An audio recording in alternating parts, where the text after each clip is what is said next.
Welcome to this session on Blueprint to Bus, our comprehensive guide to mastering AUTOSAR architecture and configuration. This blueprint is designed specifically for system architects to navigate the complexities of software components, the runtime environment, and the basic software stack. As we begin, look at the layered model on your screen. The architecture is built on a clear separation of concerns, starting with the application layer at the top, followed by the RTE middleware, the basic software infrastructure, and finally, the physical microcontroller hardware. This structure is the foundation of modern automotive systems, enabling us to move from an abstract design to a functioning vehicle. Our goal today is to understand how the ARXML methodology serves as the single source of truth that binds these layers together, ensuring that our system intentions are translated accurately into executable code. A core innovation of AUTOSAR is the Virtual Functional Bus, or VFB. The VFB is an abstract communication concept that allows us to design hardware-independent application logic. As you can see in the diagram, software components like SWC 1, 2, and 3 communicate with each other through the VFB exactly the same way, regardless of whether they share a single microcontroller or are separated by a vehicle-wide bus. This mechanism completely decouples the application software from the underlying hardware. In the physical implementation, these components are mapped to specific ECUs, A, B, and C, connected via CAN or Ethernet. This decoupling is what makes the software modular and reusable. You can relocate a component from one ECU to another during the design phase without ever needing to rewrite the internal application logic. Methodology. To transform an abstract vision into a physical electrical pulse, we follow the AUTOSAR top-down methodology. This is a rigid, chronological transformation process that translates system intentions into executable C code. The workflow begins at the vehicle level with the system description, which then narrows down to a specific ECU extract. From there, we perform software component allocation, mapping our application logic to specific hardware resources. This leads to RTE generation, where the custom middleware is built for that specific ECU. Finally, we configure the basic software and communication stacks, which handle the infrastructure tasks. Following this exact sequence is critical, because it ensures that every bit of data in a CAN or Ethernet frame is tied directly back to the original architectural requirements defined at the system level. The master plan. The first major artifact is the system description, an ARXML file authored and owned by the OEM.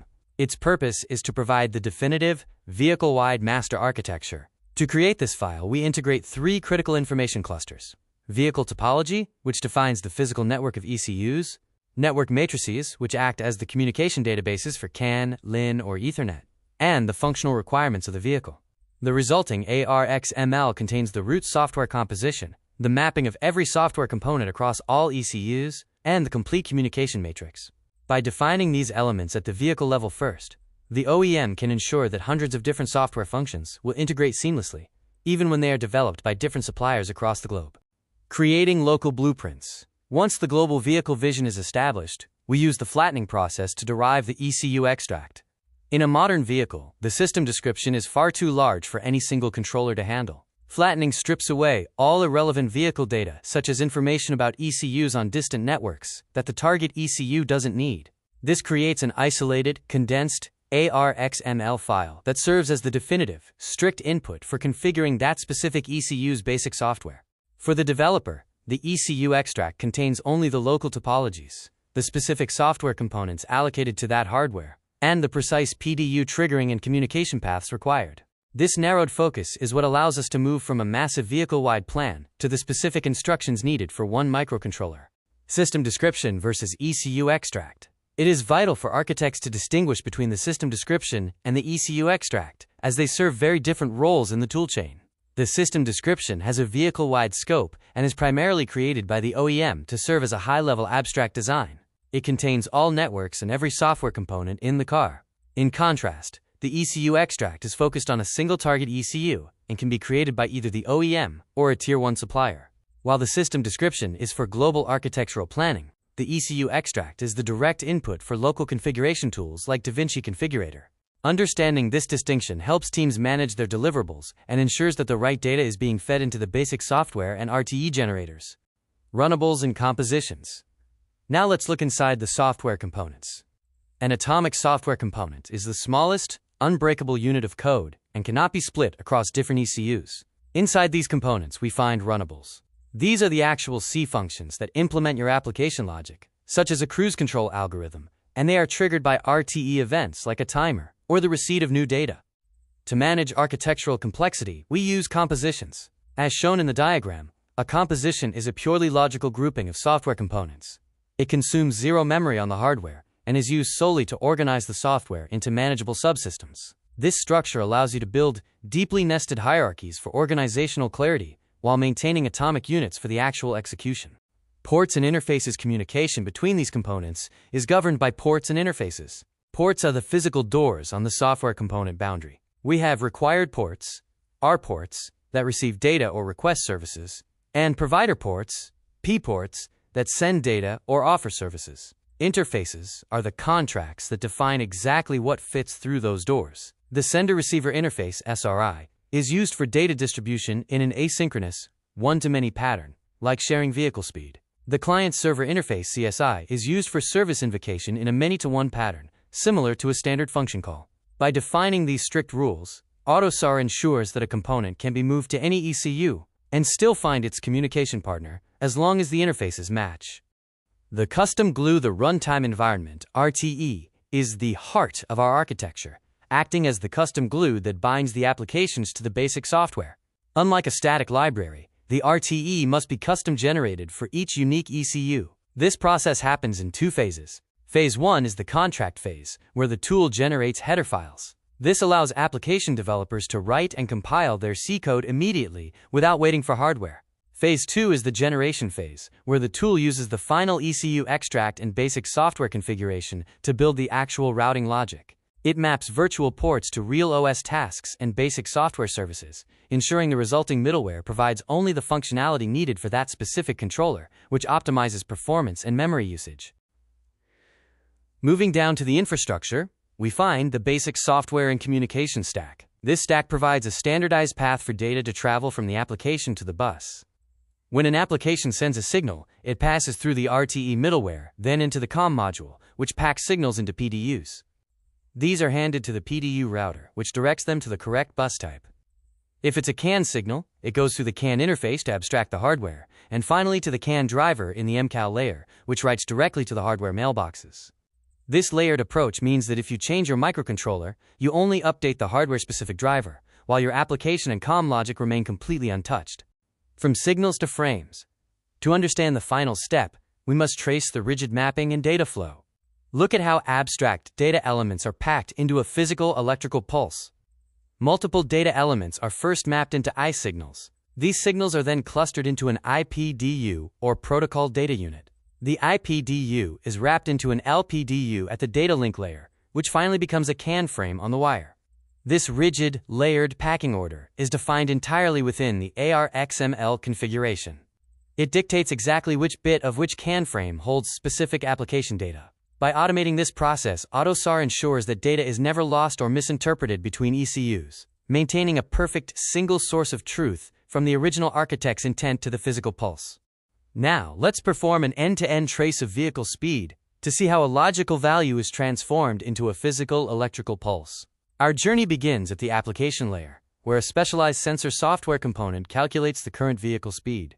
To share this information, the component pushes the data out through its defined sender-receiver P port. This action triggers the runtime environment, RTE, which receives the RTE_write_speed function call and acts as the communication hub. The RTE then passes this data element to the COM module in the basic software layer. Here, COM handles the signal conversion and packs the speed I signal into a larger chassis_status IPDU. This PDU is then handed to the PDUR, or PDU router, which identifies the correct destination and routes it to the specific CAN interface. The CANIF module then triggers the hardware-specific MCAL driver. Finally, at the hardware level, the CAN controller transmits the completed CAN frame onto the physical wire. This entire sequence illustrates how AUTOSAR ensures data moves reliably from high-level logic to the bus.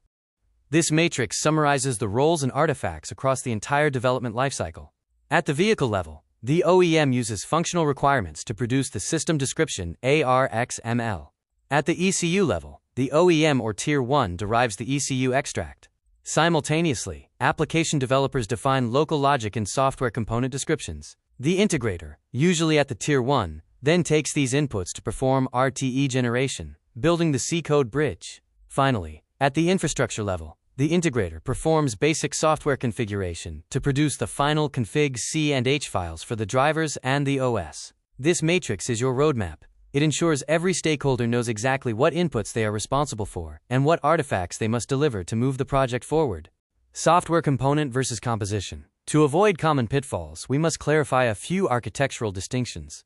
First, remember the difference between a software component and a composition. An software component contains the actual executable C code and runnables. It is a physical entity that cannot be split across ECUs. A composition is a logical wrapper that clusters software components to manage complexity. It consumes no memory and can be split across ECUs during design. Second, look at the interface taxonomy. An AUTOSAR interface is user-defined for software component to software component communication using VFB ports. A standardized AUTOSAR interface is predefined by the standard for software components to access basic software services like diagnostics. Finally, a standardized interface is a direct C API used for internal basic software to basic software communication, bypassing the virtual port mechanism entirely.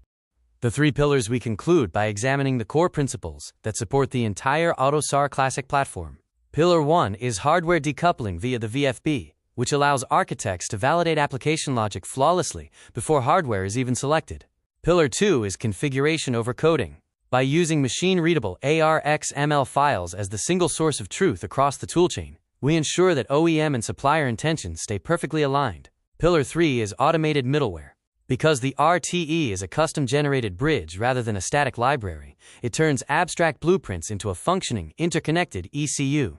Adhering to these three pillars allows the automotive industry to manage the massive complexity of modern vehicles while ensuring safety, scalability, and long-term efficiency. From blueprint to bus. As we finish our journey from blueprint to bus, it is clear that the value of AUTOSAR lies in its standardized methodology. By following this top-down approach, moving from a vehicle-wide master plan to a local ECU blueprint, and finally to an automated middleware bridge, we eliminate the ambiguity of traditional manual coding. This standardization not only improves software quality but also significantly reduces development time and costs by allowing for parallel development across teams. Whether you are a system architect or an integrator, mastering these ARXML artifacts and connectivity mechanisms is essential for the future of software-defined vehicles. Thank you for joining this training session. You are now equipped to navigate the architectural nexus of AUTOSAR with confidence.